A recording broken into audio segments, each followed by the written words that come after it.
नमस्कार। कोरोना के खिलाफ लड़ाई में जनता कर्फ्यू से लेकर आज तक हम सभी भारतवासियों ने बहुत लंबा सफर तय किया है।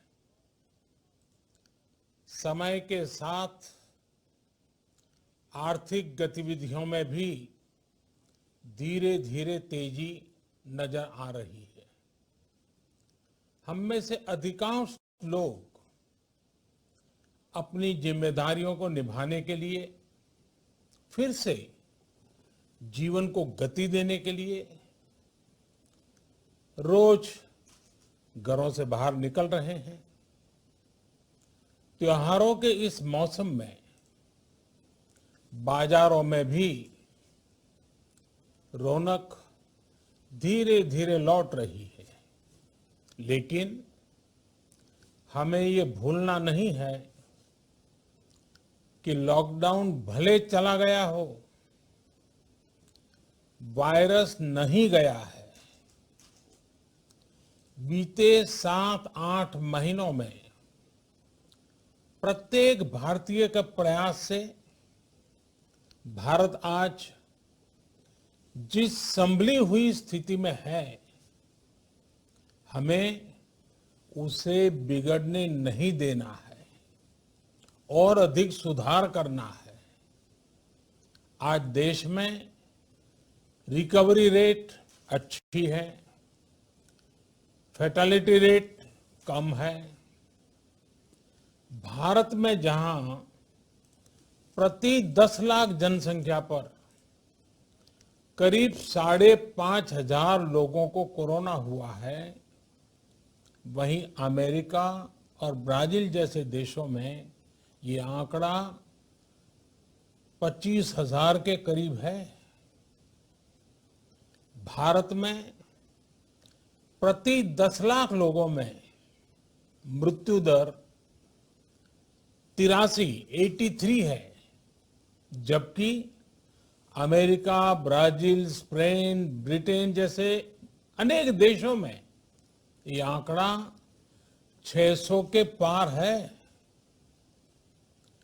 दुनिया के साधन संपन्न देशों की तुलना में भारत अपने ज्यादा से ज्यादा नागरिकों का जीवन बचाने में सफल हो रहा है।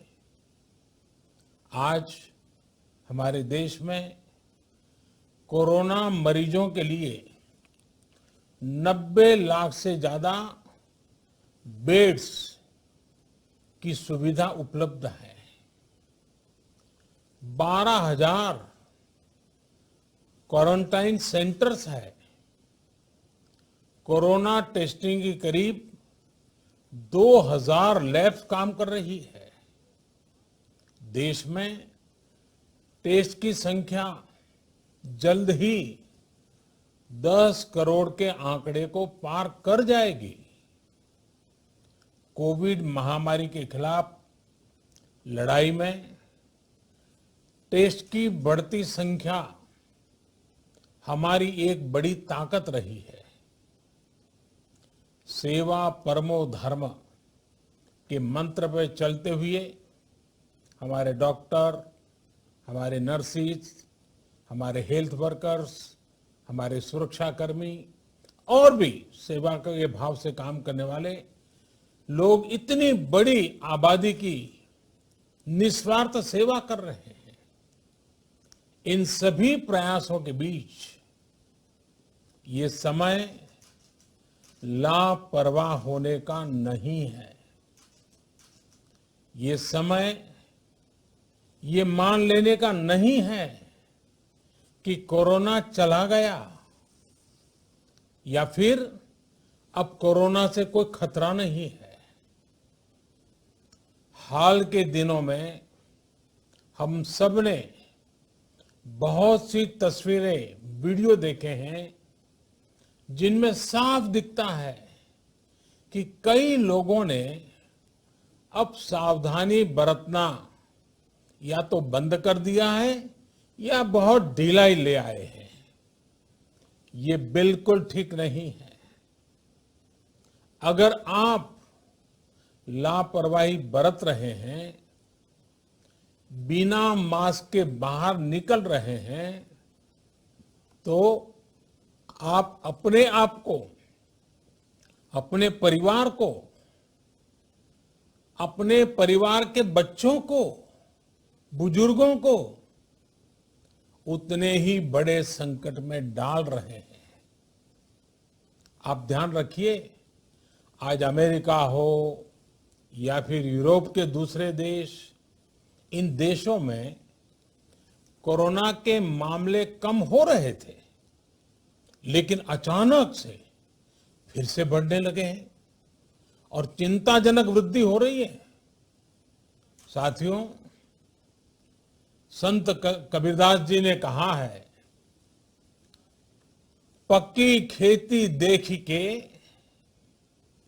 पक्की खेती देख के गर्व किया किसान, अजहू जोला बहुत है, अजहू जोला बहुत है, घर आवे तब जान। अर्थात कई बार हम पक्की हुई फसल देखकर ही अति आत्मविश्वास से भर जाते हैं कि अब तो काम हो गया, लेकिन जब तक फसल घर न आ जाए तब तक काम पूरा नहीं मानना चाहिए। यही कबीरदास जी कह के गए हैं।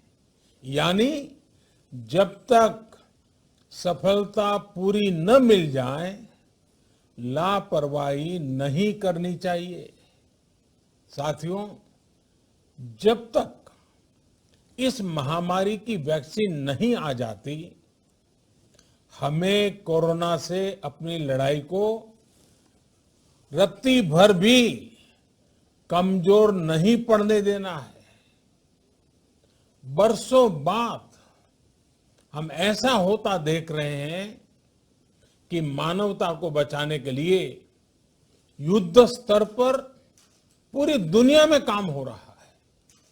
अनेक देश इसके लिए काम कर रहे हैं। हमारे देश के वैज्ञानिक भी वैक्सीन के लिए जी जान से जुटे हैं। भारत में अभी कोरोना की कई वैक्सीन पर काम चल रहा है। इनमें कुछ एडवांस स्टेज पर है, आशास्पद स्थिति दिखती है। साथियों, कोरोना की वैक्सीन जब भी आएगी, वो जल्द से जल्द प्रत्येक भारतीय तक कैसे पहुंचे, इसके लिए भी सरकार की तैयारी जारी है। एक एक नागरिक तक वैक्सीन पहुंचे, इसके लिए तेजी से काम हो रहा है। साथियों, रामचरितमानस में बहुत ही शिक्षाप्रद बातें हैं, सीखने जैसी बातें हैं, लेकिन साथ साथ अनेक प्रकार की चेतावनियां भी हैं। जैसे रामचरितमानस में बहुत बड़ी बात कही गई है, रिपु रुज पावक पाप, रिपु रुज पावक पाप, प्रभु अहि गनीय न छोट करी। अर्थात आग, शत्रु, पाप यानी कि गलती और बीमारी, इन्हें कभी छोटा नहीं समझना चाहिए। जब तक इनका पूरा इलाज न हो जाए, इन्हें हल्के में नहीं लेना चाहिए। इसलिए याद रखिए, जब तक दवाई नहीं, तब तक ढिलाई नहीं। त्योहारों का समय हमारे जीवन में खुशियों का समय है, उल्लास का समय है। एक कठिन समय से निकलकर हम आगे बढ़ रहे हैं। थोड़ी सी लापरवाही हमारी गति को रोक सकती है, हमारी खुशियों को धूमिल कर सकती है। जीवन की जिम्मेदारियों को निभाना और सतर्कता, ये दोनों साथ साथ चलेंगे, तभी जीवन में खुशियां बनी रहेगी। 2 गज की दूरी, समय समय पर साबुन से हाथ धुलना और मास्क लगाना, इसका ध्यान रखिए। और मैं आप सबसे करबद्ध प्रार्थना करता हूं, आपको मैं सुरक्षित देखना चाहता हूं, आपके परिवार को सुखी देना चाहता हूं। ये त्योहार आपके जीवन में उत्साह और उमंग भरे, ऐसा वातावरण चाहता हूं। और इसलिए मैं बार बार हर देशवासी से आग्रह करता हूं। मैं आज अपने मीडिया के साथियों से भी, सोशल मीडिया में जो सक्रिय हैं उन लोगों से भी बड़े आग्रह से कहना चाहता हूं कि आप जागरूकता लाने के लिए, इन नियमों का पालन करने के लिए जितना जन जागरण अभियान करेंगे, ये आपकी तरफ से देश की बहुत बड़ी सेवा होगी। आप जरूर हमें साथ दीजिए, देश के कोटि कोटि जनों को साथ दीजिए।